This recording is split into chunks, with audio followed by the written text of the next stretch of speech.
Hello welcome back. അപ്പോൾ ഇന്നൊരു ട്രിപ്പിൻ്റെ കഥയാണ് പറയുന്നത്. നമ്മളിന്ന് കോഴിക്കോട് പോകാനുള്ളൊരു പ്ലാനിങ്ങിലാണ്. സാധാരണ നമ്മൾ പാലക്കാട് മാത്രമേ എക്സ്പ്ലോർ ചെയ്യാറുള്ളത്. ഫ്രണ്ട്സ് ആയിട്ടാണ് പോകുന്നത്. ഇടയ്ക്കിടയ്ക്ക് പോകാറുണ്ട്. പക്ഷെ ഇന്ന് പ്ലാനിങ് മാറ്റി കോഴിക്കോട് ബീച്ചിൽ പോകാമെന്ന് വിചാരിച്ചിട്ടോ. 3 മണിക്കാണ് പോകുന്നത് കേട്ടോ, ഉച്ചയ്ക്ക്. അങ്ങനെ നമ്മൾ കോഴിക്കോട് ബീച്ച് എത്തി. കോഴിക്കോട് കുറേ തവണ പോയിട്ടുണ്ടെങ്കിലും ബീച്ചിലേക്കായിട്ട് പോയിട്ടൊന്നുമില്ല കേട്ടോ. അവിടെ എത്തിയപ്പോൾ വൈബ് എന്ന് വെച്ചാൽ അടിപൊളി വൈബ്. എൻ്റെ അമ്മോ, എത്ര ആൾക്കാരാണെന്നറിയോ. അവരുടെ സമാധാനത്തിനും സന്തോഷത്തിനൊക്കെ വേണ്ടിയിട്ട് ഇതുപോലുള്ള സ്ഥലങ്ങളിൽ സ്പെൻഡ് ചെയ്യുന്നത്, അതൊക്കെ കാണുമ്പോൾ തന്നെ ഒരു ഹാപ്പിനെസ് ആണ് കേട്ടോ. പിന്നെ ഞങ്ങൾ കുറച്ച് നേരം ഇങ്ങനെ ഇരുന്ന് ബീച്ച് കണ്ടു. ബീച്ചിലെ മീനുകളെ കണ്ടു.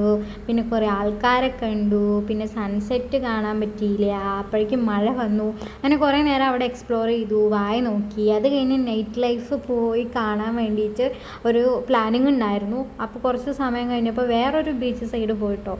അവിടെ പോയപ്പോൾ എൻ്റെ അമ്മോ, ഈ ലോകത്തുള്ള മൊത്തം ആൾക്കാർ അവിടെ ഉണ്ടെന്ന് തോന്നിപ്പോയി ആ തിരക്ക് കണ്ടപ്പോൾ. എനിവേ അടിപൊളിയായിരുന്നു. നൈറ്റ് ലൈഫിലും ബീച്ചിലൊക്കെ ഇത്രയും ആൾക്കാരുണ്ടാവും ഞാനത് കാണുമ്പോഴാണ് കേട്ടോ അറിയുന്നത്. പിന്നെ എല്ലാ ബീച്ച് സൈഡിലും കാണുന്ന പോലെ തന്നെ ഉപ്പിലിട്ട കുറേ ഐറ്റംസ് ഒക്കെ ഉണ്ടായിരുന്നു കേട്ടോ. അതിൽ ഞാൻ പൈനാപ്പിളും പിന്നെ നമ്മുടെ മാങ്ങ ഇല്ലേ, അതൊക്കെ വാങ്ങി ട്രൈ ചെയ്ത് നോക്കിയിട്ടുണ്ടായിരുന്നു. സംഭവം എന്തായാലും അടിപൊളിയായിരുന്നു കേട്ടോ. അങ്ങനെ വീണ്ടും ആ ബീച്ചിൻ്റെ സൈഡിൽ കൂടെ അങ്ങോട്ടും ഇങ്ങോട്ടും തേരാപ്പാറ നടന്നു. അപ്പോൾ അതേ നിൽക്കുന്ന അവിടെ ഒരു കുതിര. അപ്പോൾ അതിനെ ഞാൻ കൗതുകത്തോടെ നോക്കി നിന്നു കേട്ടോ. അത് കഴിഞ്ഞ് കുറച്ചുകൊണ്ട് അപ്പുറത്തേക്ക് പോയപ്പോൾ ഒരു തട്ടുകട. അവിടെ കൂന്തൽ നിറച്ചതും പിന്നെ കല്ലുമ്മക്കായും ഗോപിയൊക്കെ ഇരിക്കുന്നു. കൂന്തൽ നിറച്ചതും കല്ലുമ്മക്കായൊക്കെ ഇഷ്ടമല്ല, അതുകൊണ്ട് ഗോപി ട്രൈ ചെയ്തു. പിന്നെ കുറച്ചങ്ങോട്ട് എത്തിയപ്പോൾ വീണ്ടും ഇതേ ഒരു സാധനം ഇരിക്കുന്നു. ചോക്ലേറ്റ് ലാവ് ഇങ്ങനെ ഒഴുകിക്കൊണ്ടിരിക്കുക. ഞാൻ അങ്ങനെ നോക്കി നിന്നു, വാങ്ങിച്ചൊന്നുമില്ല, അതിൻ്റെ ഒന്നും ആവശ്യം വെക്കില്ല. പിന്നെ കുറച്ച് കഴിഞ്ഞപ്പോൾ കുറേ ആൾക്കാർ വെറുതെ തുള്ളിച്ചാടി കളിക്കുന്നു. അപ്പോൾ അതെന്താണെന്ന് പോയി നോക്കിയപ്പോൾ ഡാൻസ് കളിക്കുക.